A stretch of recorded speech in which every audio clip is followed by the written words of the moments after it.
नमस्कार, good luck today के इस खास एपिसोड में स्वागत है आप सभी का। मैं हूं आपके साथ शगुफ्ता साहिल देव और मेरा साथ देने के लिए एक बार फिर से स्टूडियो में मौजूद हैं पंडित शैलेंद्र पांडे जी। पंडित जी, बहुत बहुत स्वागत है आपका।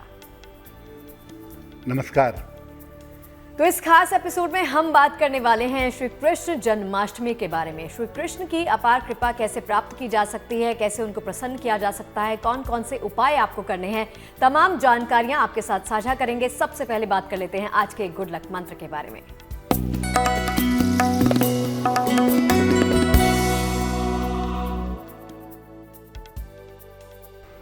अगर आप संतान संबंधी किसी भी समस्या से परेशान हैं, संतान की प्राप्ति को लेकर परेशान हैं, उसके स्वभाव या व्यवहार को लेकर के परेशान हैं, तो जन्माष्टमी पर भगवान कृष्ण को बांसुरी और पीला वस्त्र अर्पित करिएगा।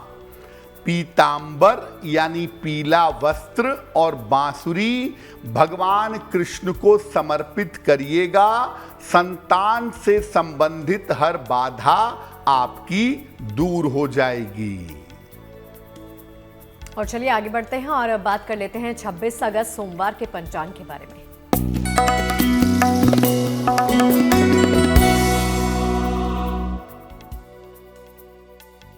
दिनांक 26 अगस्त 2024, दिन सोमवार, तिथि है भाद्रपद कृष्ण पक्ष की अष्टमी तिथि, नक्षत्र है कृत्तिका नक्षत्र, दोपहर 3:55 तक।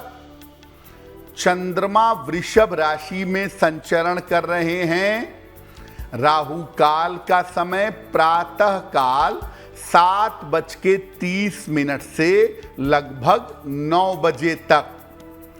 पूर्व दिशा की तरफ यात्रा करने की मनाही है, लेकिन अगर यात्रा करना जरूरी है, मजबूरी है, तो जरा सी मिश्री खाकर और भगवान का स्मरण करके यात्रा करेंगे तो मुश्किल से बचे रहेंगे।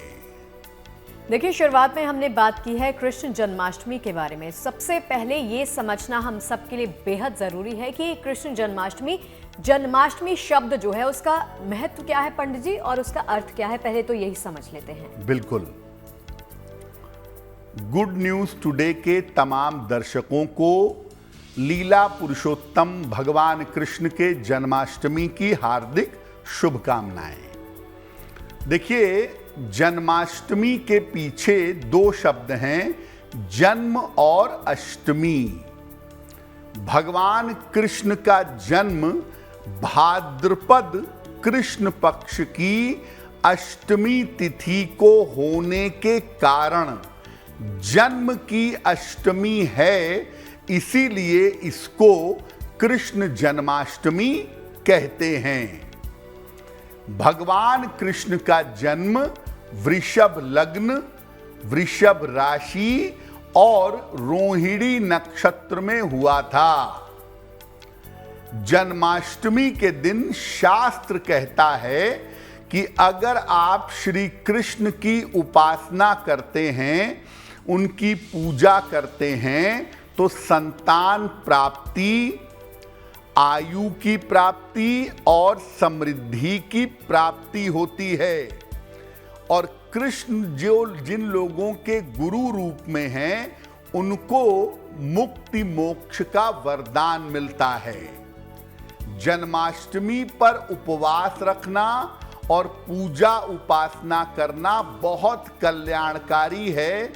यहां तक कि श्री कृष्ण जन्माष्टमी का पर्व मना करके अगर आप हृदय से, श्रद्धा से जन्माष्टमी का पर्व मनाते हैं, तो अपनी हर मनोकामना आप पूरी कर सकते हैं। जिन लोगों का चंद्रमा कमजोर हो, वो जन्माष्टमी पर अगर भगवान कृष्ण की विशेष पूजा करें, विशेष आराधना करें, तो उन्हें निश्चित रूप से लाभ होगा। यानी जन्माष्टमी पर आपको दुनिया के सारे वरदान मिल सकते हैं, सारी कामनाएं पूरी हो सकती हैं अगर आप जन्माष्टमी पर भगवान कृष्ण की पूजा करते हैं। तो भगवान श्री कृष्ण की असीम कृपा आप कैसे प्राप्त कर सकते हैं, उसके बारे में आपने तमाम जानकारियां पंडित जी से ली। आगे भी चर्चा इसके बारे में करेंगे। अब आते हैं राशिफल पर और पहली 3 राशियों का वक्त जान लेते हैं। मेष, वृषभ, मिथुन के साथ शुरुआत करते हैं।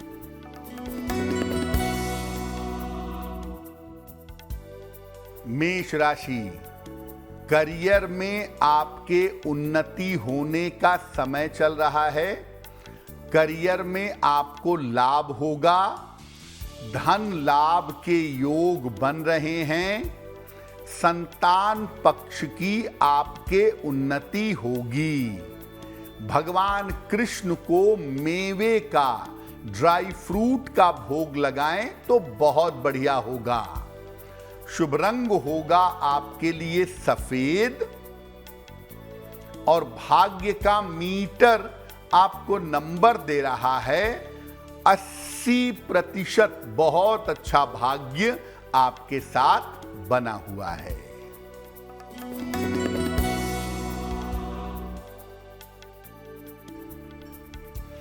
वृषभ राशि, करियर की बाधाएं समाप्त होंगी। नए काम की शुरुआत हो सकती है। अपने महत्वपूर्ण काम इस समय निपटा लीजिए। भगवान कृष्ण को माखन का भोग लगाएं तो दिन बेहतर होगा। शुभ रंग होगा आपके लिए हरा और भाग्य का मीटर आपको नंबर दे रहा है 90%। सबसे ज्यादा भाग्य आपके साथ बना हुआ है। मिथुन राशि, स्वास्थ्य का बहुत ध्यान रखें। व्यर्थ के विवादों से बचाव करें। रिश्तों में सावधानी बनाए रखें। भगवान कृष्ण को अगर तुलसी दल अर्पित करें तो आपका दिन और भी ज्यादा बेहतर होगा। शुभ रंग होगा आपके लिए क्रीम और भाग्य का मीटर आपको नंबर दे रहा है 60%। मेहनत ज्यादा होगी, भाग्य थोड़ा कम रहेगा। और चलिए चर्चा को आगे बढ़ाते हैं पंडित जी के साथ और जानते हैं कि श्री कृष्ण जन्माष्टमी कब मनाई जाएगी, क्या वक्त होगा और इस वक्त के निर्धारण के नियम आखिर क्या हैं, सावधानियां क्या हैं, वो जान लेते हैं। अक्सर जन्माष्टमी 2 दिन पड़ जाती है और इसको लेकर लोग बड़े कंफ्यूज हो जाते हैं कि जन्माष्टमी मनाएं कब। आधे लोग 1 दिन, आधे लोग 1 दिन। नियम क्या कहता है इस बारे में और इस बार जन्माष्टमी कब मनाई जाएगी? देखिए, भगवान कृष्ण का जन्म हुआ था वृषभ लग्न में और वृषभ राशि में। इसीलिए जन्म का उत्सव इसी काल में मनाया जाता है।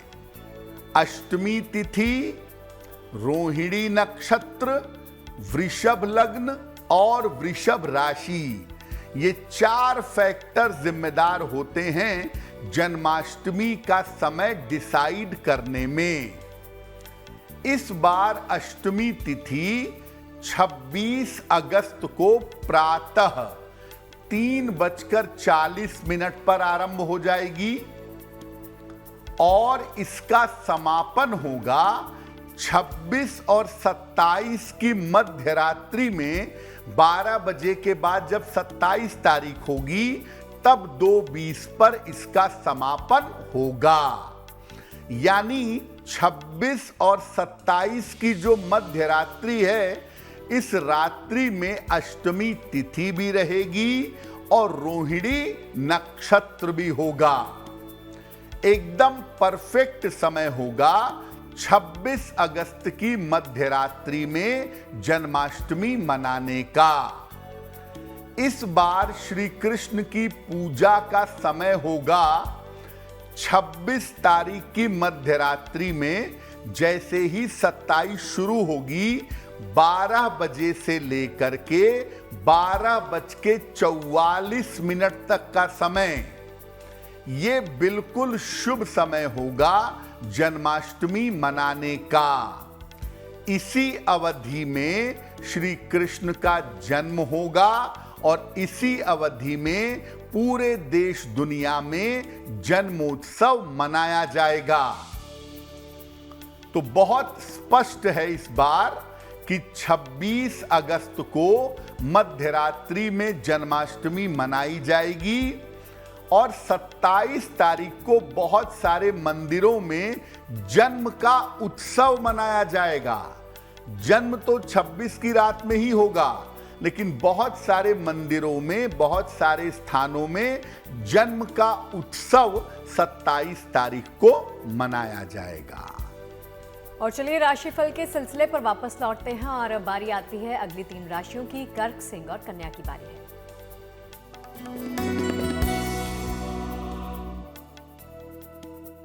कर्क राशि, धन लाभ के योग आपके लिए फिलहाल बने हुए हैं। मानसिक चिंताएं आपकी समाप्त होंगी। किसी अतिथि का इस समय आगमन होगा। भगवान कृष्ण को खीर का भोग लगाएं तो बहुत शुभ होगा। शुभ रंग होगा लाल और भाग्य का मीटर आपको नंबर दे रहा है 70% मध्यम भाग्य आपके साथ बना हुआ है।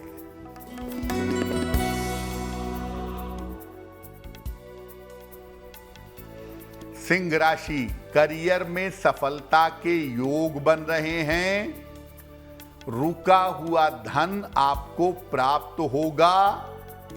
काम की रुकावट दूर होगी।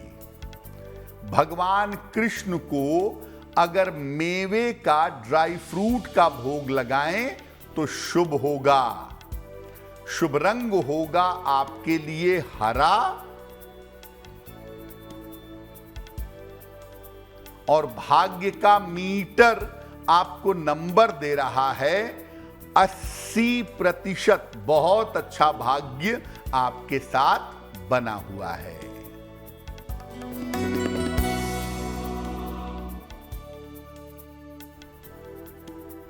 कन्या राशि, स्वास्थ्य में सुधार होगा। पारिवारिक चिंताएं समाप्त होंगी। नए काम की शुरुआत हो सकती है। भगवान कृष्ण को अगर तुलसी दल अर्पित करें तो दिन और भी ज्यादा बेहतर होगा। शुभ रंग होगा आपके लिए सफेद और भाग्य का मीटर आपको नंबर दे रहा है 75%। उत्तम भाग्य आपके साथ बना हुआ है। और चलिए राशिफल पर वापस लौटेंगे, उससे पहले आपके सवाल जवाब के सिलसिले पर आते हैं और आज के शो का पहला प्रश्न पंडित जी से जान लेते हैं कि कौन से दर्शक का सवाल पंडित जी तक पहुंचा है। जी,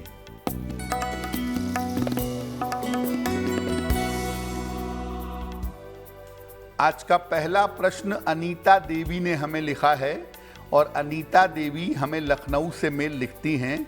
अपनी पुत्री के बारे में जानना चाहती हैं। इनकी पुत्री की जन्म तारीख है 3 जून 1992, 1992। जन्म का समय है रात के 9 बजे और जन्म का स्थान है देवरिया, उत्तर प्रदेश। ये कह रही हैं कि मेरी पुत्री का विवाह नहीं हो पा रहा है। तमाम प्रयासों के बावजूद लगता है कि शादी अब होने ही वाली है, लेकिन हो नहीं पा रही है। तो क्या उपाय करना चाहिए? देखिए अनीता जी, आपकी पुत्री के विवाह का समय अभी चल रहा है और निश्चिंत रहिए, साल 2025 के आरंभ में इनका विवाह जरूर हो जाएगा। विवाह की संभावनाएं प्रबल रूप से बनी हुई हैं। जब भी विवाह करिएगा, कुंडली मिला करके सोच समझ करके निर्णय लीजिएगा, क्योंकि इस कुंडली में जल्दबाजी में विवाह करना बहुत बेहतर नहीं होगा। इनका विवाह जल्दी हो, बेहतर हो, उसके लिए इनको एक ओपल बनवा के पहना दें। 12 से 14 रत्ती का ओपल चांदी के लॉकेट में, चांदी की चेन में शुक्रवार की शाम को इनके गले में धारण करवाएं और इनको बोलें कि रोज सुबह 108 बार ये नमः शिवाय का जप करें, इनका कल्याण होगा। और चलिए आगे बढ़ते हैं और दूसरे प्रश्न का रुख भी कर लेते हैं और जान लेते हैं पंडित जी से ही कि कौन से दर्शक का सवाल पंडित जी आप तक पहुंचा है। जी,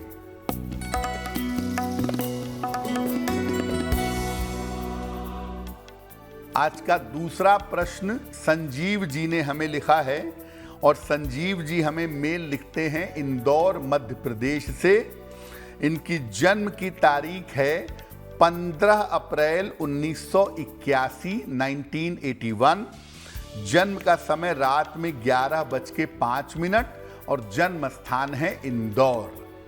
ये कह रहे हैं कि मैं इंदौर शहर बदल करके किसी और शहर में शिफ्ट होना चाहता हूं और वहां पर जा करके मेरा जीवन कैसा रहेगा, क्या शिफ्ट होने का निर्णय मेरे लिए ठीक है और भविष्य में व्यापार मेरा कैसा चलेगा। संजीव भाई, ये बात सही है कि इंदौर से बाहर आपका व्यापार बढ़िया चलेगा। जन्म स्थान से बाकी स्थानों से दूर दूर के जगहों से अच्छा व्यापार चलने की संभावना बन रही है, लेकिन इंदौर छूट नहीं पाएगा। आप अपना पुराना मकान बेचकर इंदौर में कहीं और शिफ्ट हो जाएं, कहीं और रहने लगें, ये सब तो हो सकता है, लेकिन मोटे तौर पे आप इंदौर में ही बने रहेंगे और उसी में आपकी भलाई है। आपका व्यापार बेहतर हो, करियर अच्छा हो, इसके लिए एक पन्ना बनवा के पहन लें।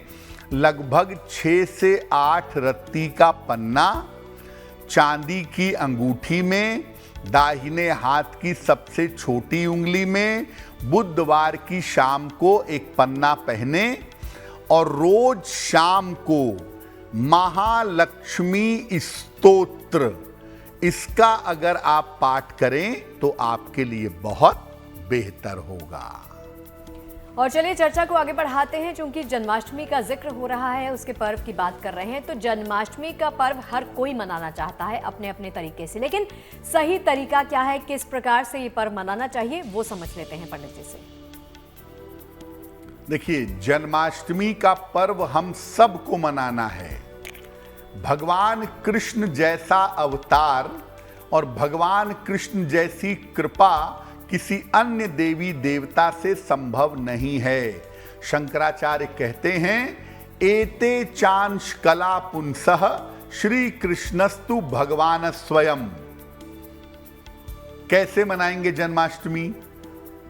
प्रातः काल स्नान करके जन्माष्टमी के व्रत का या पूजा का संकल्प लेंगे कि आज मैं जन्माष्टमी का पर्व मनाऊंगा या मनाऊंगी, व्रत रखूंगा या रखूंगी।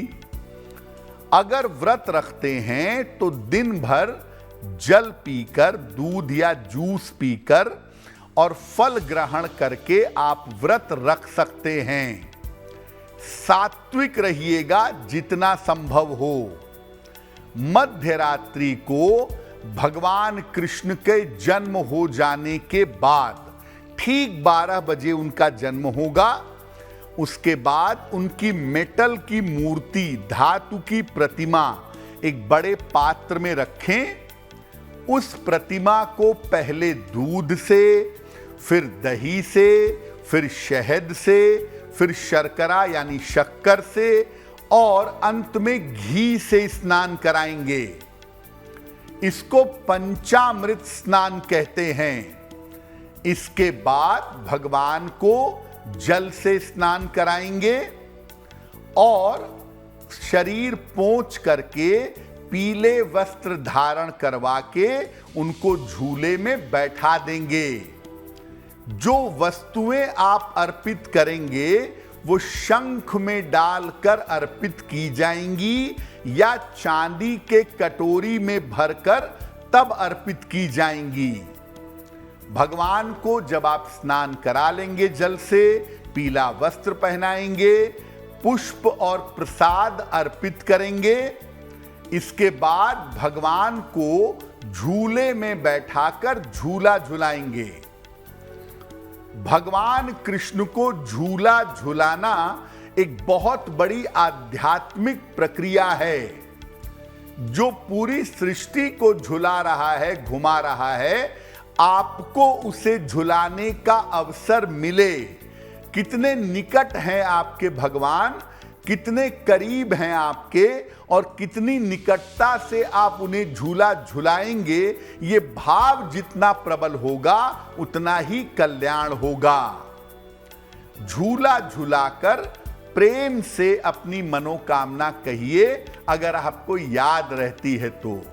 क्योंकि जब भगवान कृष्ण का जन्म होता है ना, और जब झूला झुलाते हैं तो उनकी मूर्ति में भी एक अलौकिक तेज आ जाता है और भक्त उसी को देखते रह जाते हैं, बाकी उन्हें कुछ याद नहीं रहता है। तो झूला झुलाकर अगर संभव होगा तो प्रेम से अपनी मनोकामना कहिएगा, वो कृष्ण हैं ही, वो आपकी मनोकामना पूरी करेंगे। और चलिए अगली 3 राशियों की तरफ बढ़ते हैं और बात कर लेते हैं तुला, वृश्चिक और धनु वालों की। जान लेते हैं इनका वक्त कैसा रहेगा।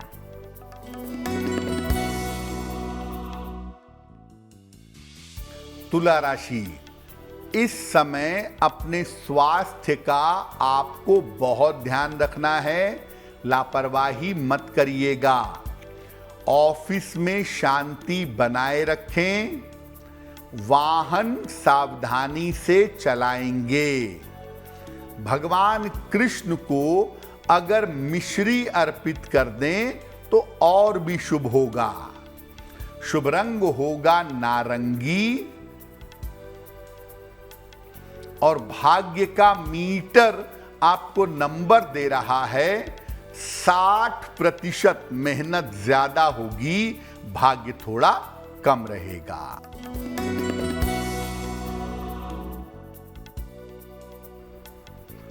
वृश्चिक राशि, करियर की बाधाएं दूर होंगी, धन प्राप्ति के योग बन रहे हैं, संपत्ति का लाभ आपको हो सकता है। भगवान कृष्ण को अगर माखन का भोग लगाएं तो बहुत शुभ होगा। शुभ रंग होगा पीला, और भाग्य का मीटर आपको नंबर दे रहा है 70%। मध्यम भाग्य आपके साथ बना हुआ है।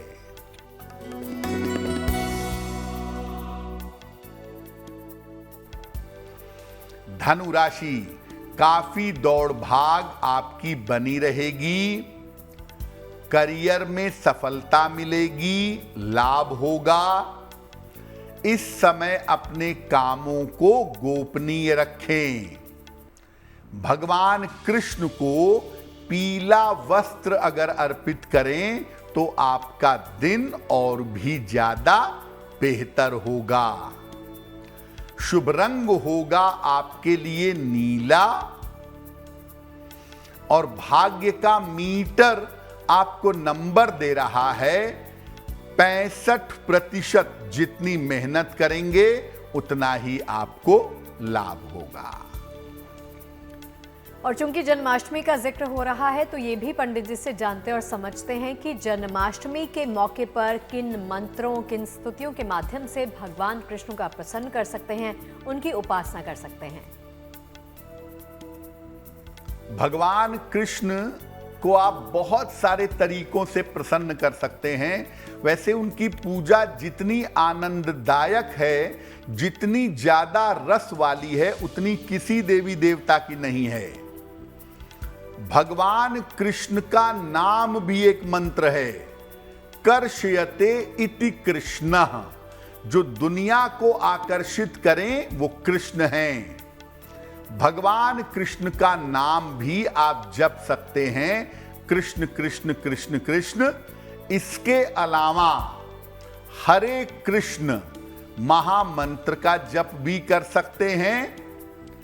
जीवन में प्रेम और आनंद के लिए मधुराष्टक का पाठ कर सकते हैं। भगवान कृष्ण को अगर आप गुरु के रूप में प्राप्त करना चाहते हैं तो श्रीमद् भगवत गीता के 11वें अध्याय का पाठ जन्माष्टमी के अवसर पर करिएगा। अपनी समस्त कामनाओं को पूर्ण करने के लिए गोपाल सहस्त्र नाम का पाठ भी आप कर सकते हैं। आप किसी ऐसी मुसीबत में फंस गए हैं जहां से आपको निकलने का रास्ता नहीं मिल रहा है, अंधकार ही अंधकार है, तब आप जन्माष्टमी के अवसर पर द्रौपदी द्वारा की गई भगवान कृष्ण की स्तुति करिएगा। शरणागत भाव से दोनों हाथ ऊपर उठा के पहले ये प्रार्थना करिएगा कि मैं आपकी शरण में हूं, और फिर द्रौपदी के द्वारा किया गया भगवान कृष्ण की स्तुति, इसका पाठ करिए। अचूक स्तुति है, कभी भी फेल नहीं होती है। और चलिए इसी के साथ हम पहुंच गए हैं अंत की तरफ और बढ़ते हैं अंतिम 3 राशियों की तरफ ही। मकर, कुंभ और मीन का वक्त भी जान लेते हैं पंडित जी से।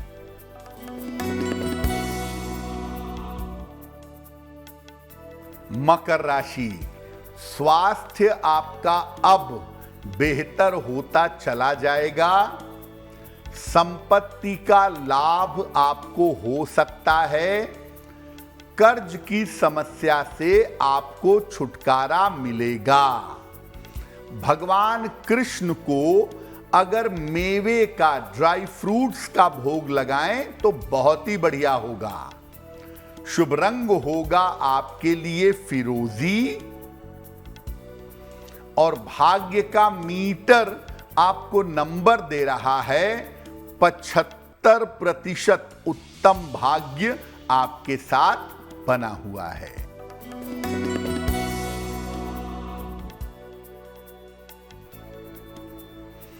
कुंभ राशि, काम के बोझ से परेशानी होगी। स्वास्थ्य पर अभी भी ध्यान बनाए रखें। बड़ों की सलाह लेने से आपको लाभ होगा। भगवान कृष्ण को चंदन अर्पित करें तो दिन बहुत शुभ होगा। शुभ रंग होगा आपके लिए पीला, और भाग्य का मीटर आपको नंबर दे रहा है 60%। जितनी मेहनत करेंगे उतना ही आपको लाभ होगा।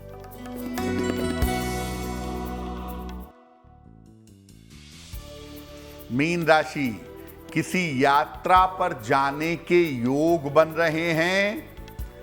करियर में आपको धन का लाभ होगा। संतान पक्ष की उन्नति होगी। भगवान कृष्ण को अगर मिश्री अर्पित कर दें तो दिन बहुत शुभ होगा। शुभ रंग होगा आपके लिए लाल, और भाग्य का मीटर आपको नंबर दे रहा है 70%। मध्यम भाग्य आपके साथ बना हुआ है। और चलिए इसी के साथ बढ़ते हैं आपके सवालों की तरफ, और अगला प्रश्न पंडित जी से ही पूछ लेते हैं कि कौन से दर्शक का प्रश्न पंडित जी तक पहुंचा है। जी,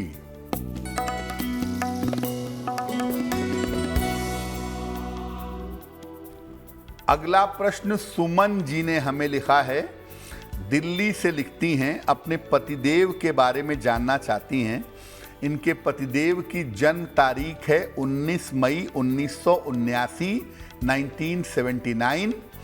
जन्म का समय दोपहर के 2:10 और जन्म का स्थान है दिल्ली। ये कह रही हैं कि मेरे पतिदेव बहुत नशा करते हैं, इसके अलावा उन्हें जुआ सट्टा इन सब का भी लत है, तो अपने पतिदेव को इन नकारात्मक चीज़ों से कैसे निकालें, कब तक स्थितियां बेहतर हो पाएंगी। सुमन जी, आपके पतिदेव की कुंडली में जो स्वास्थ्य का मामला है वो भी अभी बहुत बेहतर नहीं चल रहा है, और अगर उनके नशे की आदत ऐसी ही बनी रही तो मामला आगे गंभीर होगा, मुश्किलें बढ़ सकती हैं। अप्रैल 2025 तक इनके स्वास्थ्य का बहुत ध्यान रखिए। ऐसा करिए, इनको एक एमिथिस्ट, जिसको हिंदी में जमुनिया कहते हैं, लगभग 6 से 8 रत्ती का एमिथिस्ट चांदी की अंगूठी में, दाहिने हाथ की मध्यमा उंगली में, मिडिल फिंगर में, शनिवार की रात को पहनाइए। इनके लिए सुबह शाम दोनों समय ओम नमः शिवाय का जप करिए, और इनके नाम से हर शनिवार को शिवलिंग पर दूर्वा और जल अर्पित करिएगा। अगर ये उपाय आप लंबे समय तक करें तो निश्चित रूप से आपके पति की रक्षा होगी और इस समस्याओं से बाहर निकल आएंगे। और चलिए इसी के साथ आगे बढ़ते हैं और आज के शो का अंतिम और आखिरी प्रश्न भी पंडित जी से ही पूछ लेते हैं कि कौन से दर्शक की दिक्कत पंडित जी तक पहुंची है। पंडित जी,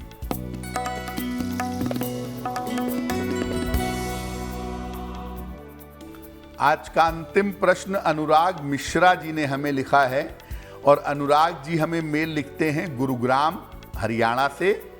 अपने पुत्र के बारे में जानना चाहते हैं। पुत्र की जन्म तारीख है 13 मार्च 2014, जन्म का समय शाम के 5:15, जन्म स्थान है गुरुग्राम। ये कह रहे हैं कि मेरा बेटा अभी छोटा तो है, लेकिन वो बहुत ज़्यादा उपद्रव करता है, पढ़ाई में मन नहीं लगाता है, उसके उपद्रव की वजह से कई बार उसको चोट भी लग जाती है। तो अपने बच्चे को शांत कैसे करें, उसका पढ़ाई में मन कैसे लगवाएं। देखिए, आपके पुत्र की जो उम्र है वो लगभग 10 वर्ष की हुई है। चंद्रमा का प्रभाव लगभग 12 वर्ष तक रहता है, तो 12 वर्ष तक अभी हमें सावधानी बनाए रखनी होगी। 12 वर्ष पूरा हो जाने के बाद इसकी स्थितियां अपने आप बेहतर होनी शुरू हो जाएंगी। लेकिन ये बात सही है कि चोट चपेट और दुर्घटना की संभावनाएं कुंडली में बहुत हैं, उससे इस बच्चे को बचाना है। तो एक छेद वाला तांबे का सिक्का लाल धागे में डाल करके इस बच्चे के गले में मंगलवार को पहना दीजिएगा। दूसरा, इस बच्चे को काले वस्त्र कम पहनाइए, और इनकी माता जी से बोलिए कि इस बच्चे के लिए रोज सुबह 108 बार ओम नमः शिवाय का जप करेंगी, और अगले 2 साल तक थोड़ा सा इसका ध्यान दीजिएगा। उसके बाद पढ़ाई का, व्यवहार का, जीवन का मामला बेहतर होना शुरू हो जाएगा। और चलिए आगे बढ़ते हैं और पंडित जी से जान लेते हैं कि जिन तमाम लोगों का जन्मदिन है 26 अगस्त को, उनका वक्त कैसा रहेगा।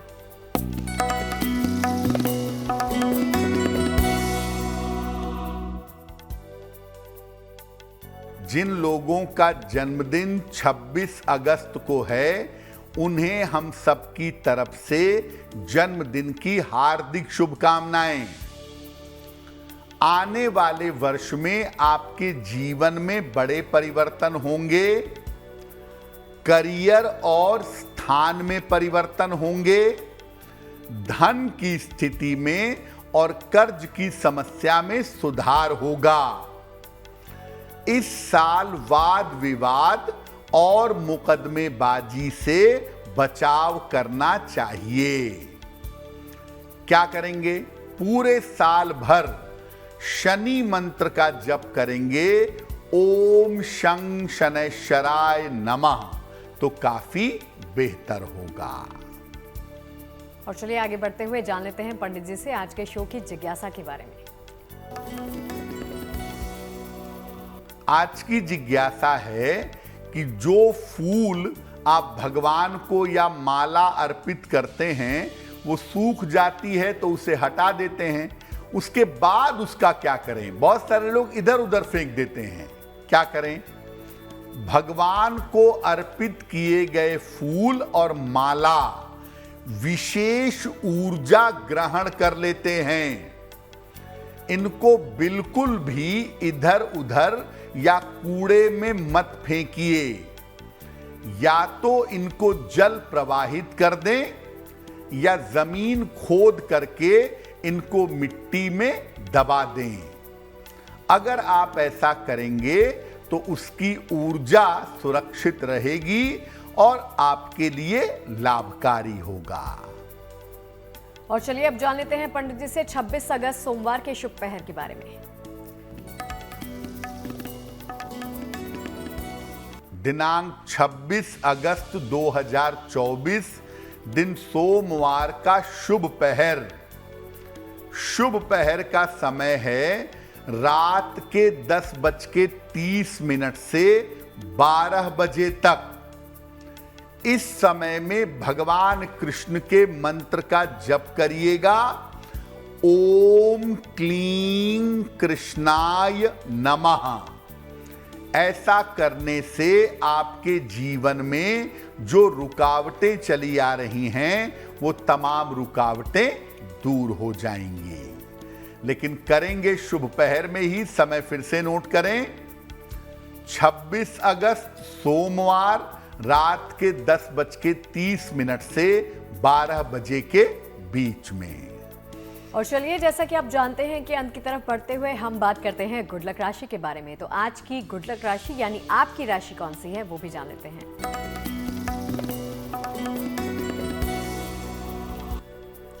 हम आपको बता रहे हैं कि अलग अलग राशि के लोगों के संबंध अपने भाई बहन के साथ कैसे होते हैं। आज की गुड लक राशि है वृश्चिक। इनके संबंध अपने भाई बहन के साथ सामान्य होते हैं, परंतु इनके जीवन में एक भाई जैसा दोस्त या एक बहन जैसी सहेली जरूर होती है जिसका साथ इनको जीवन भर मिलता रहता है। और चलिए शो के तमाम उपाय आप तक पहुंचा दिए हैं पंडित जी ने। अब बारी आती है आज के महा उपाय के बारे में जानकारी प्राप्त करने की। जान लेते हैं कि आज का महा उपाय कौन सा है। जी,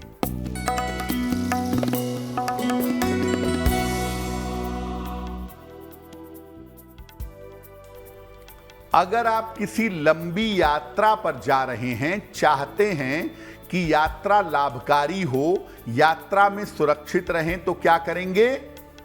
घर से निकलते समय भगवान के चरणों में कुछ धन रख दीजिएगा। 10 रुपए, 20 रुपए, 50 रुपए, 100 रुपए भगवान के मंदिर में रख के तब जाइएगा और भगवान से अनुमति लीजिएगा कि प्रभु मैं यात्रा पर जा रहा हूं, मेरे ऊपर, मेरे परिवार के ऊपर कृपा बनाए रखिएगा। आपकी यात्रा बहुत बढ़िया होगी, आपकी यात्रा सुरक्षित और सफल होगी। जब वापस लौट के आएंगे तो जो धन रख करके गए थे पूजा स्थान पर, उस धन को दान कर देंगे। ये छोटा सा उपाय आप करिए, आपकी लंबी यात्रा लाभकारी होगी और यात्रा में सुरक्षित बने रहेंगे। तो श्री कृष्ण जन्माष्टमी की आप सभी को ढेरों शुभकामनाएं। और पंडित जी इन तमाम उपायों के बारे में जानकारी देने के लिए और महा उपाय के बारे में बताने के लिए आपका बहुत बहुत शुक्रिया। धन्यवाद। तो चलिए आज के इस खास एपिसोड में फिलहाल के लिए इतना ही, लेकिन देश और दुनिया की तमाम अच्छी खबरें लगातार जारी हैं। आप देखते रहिए GNT। नमस्कार।